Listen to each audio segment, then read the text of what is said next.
From heroes that take a lot of skill to master to those that are so easy that even a child could reach the top of their skill ceiling in no time. If you were to ask the community, then they were to tell you that most heroes fall under the latter category. Overwatch is oversimplified, doesn't take any skill to play whatsoever, and quite frankly, ranked is a massive joke. Well, to be fair, even when just digging a little bit, you find out that a lot of people who claim these things often never played the game to begin with. And asking those who are actually invested in the game, you'd hear a lot of complaints when it comes to balancing. How some heroes are way too rewarding for how little skill they take, how there aren't enough heroes that actually have a sufficiently high skill ceiling to call them difficult to begin with, and so on. Today, my friends, we're going to talk about the perception of skill in Overwatch. So without further ado, let's get right into it.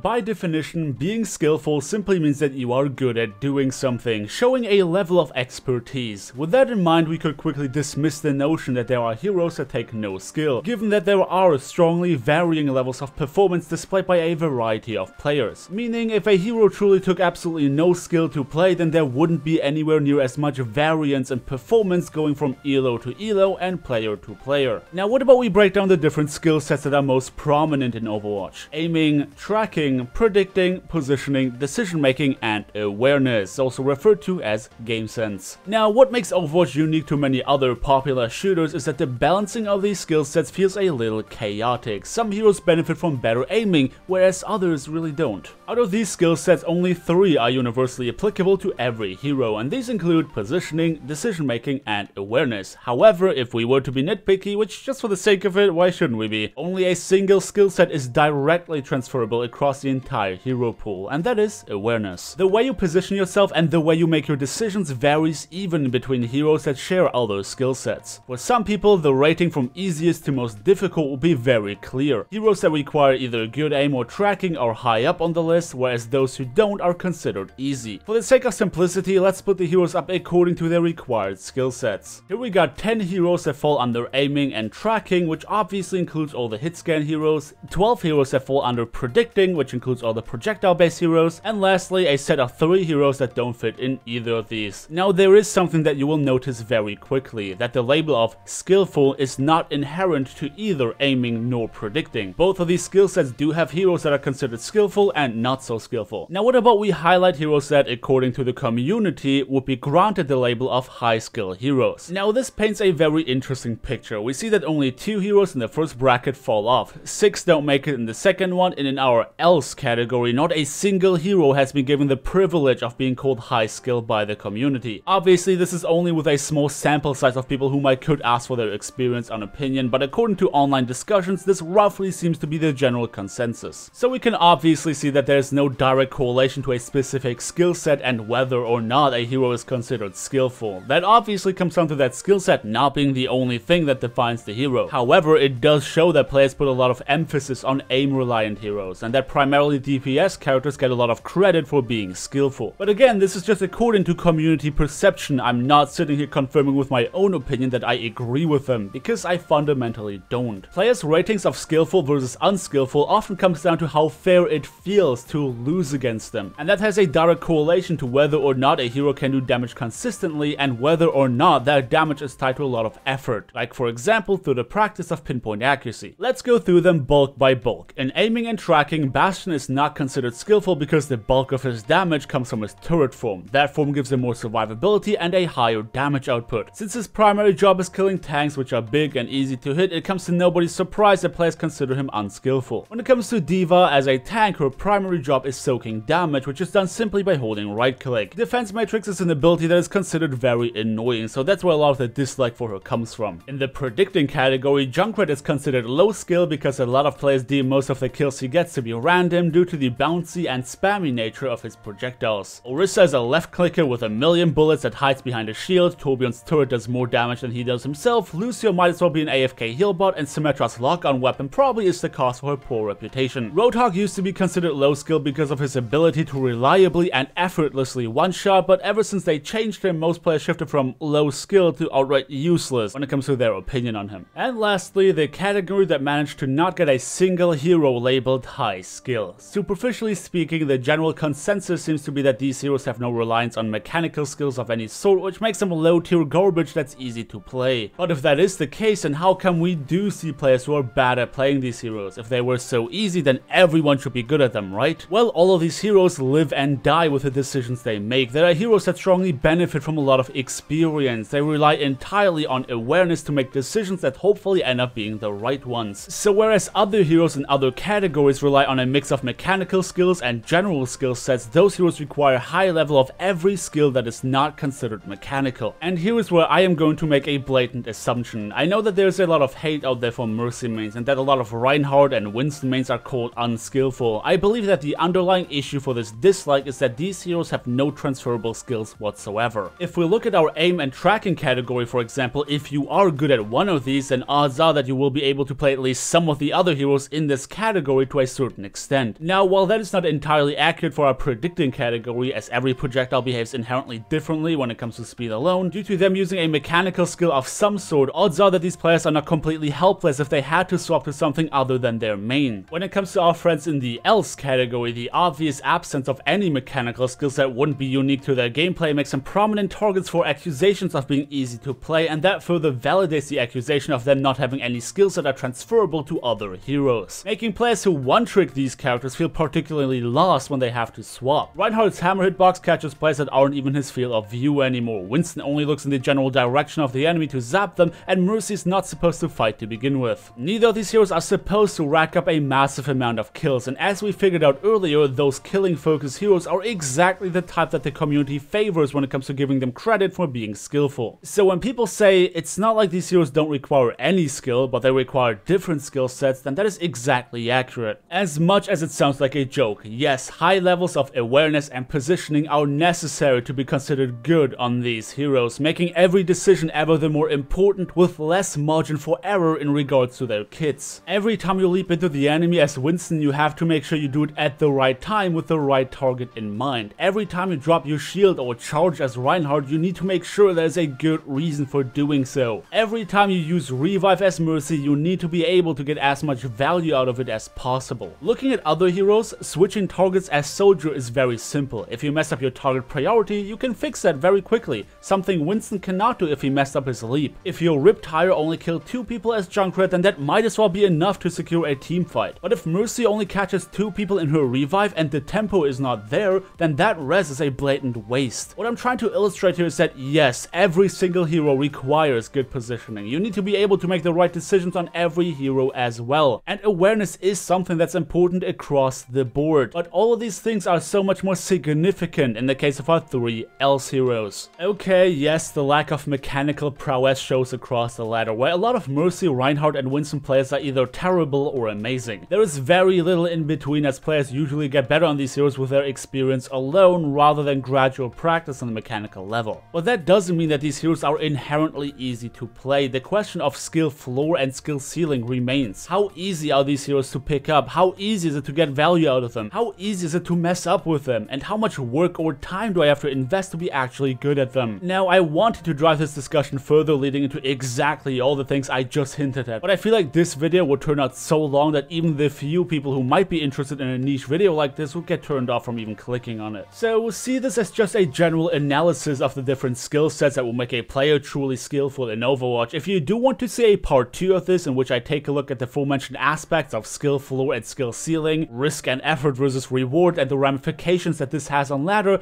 then please do sound off down in the comment section below, and don't forget to leave a like as well. But this is me done for the day, and I really hope that you guys enjoyed today's video. Don't forget to subscribe if you want to see more, and I hope to see you all next time.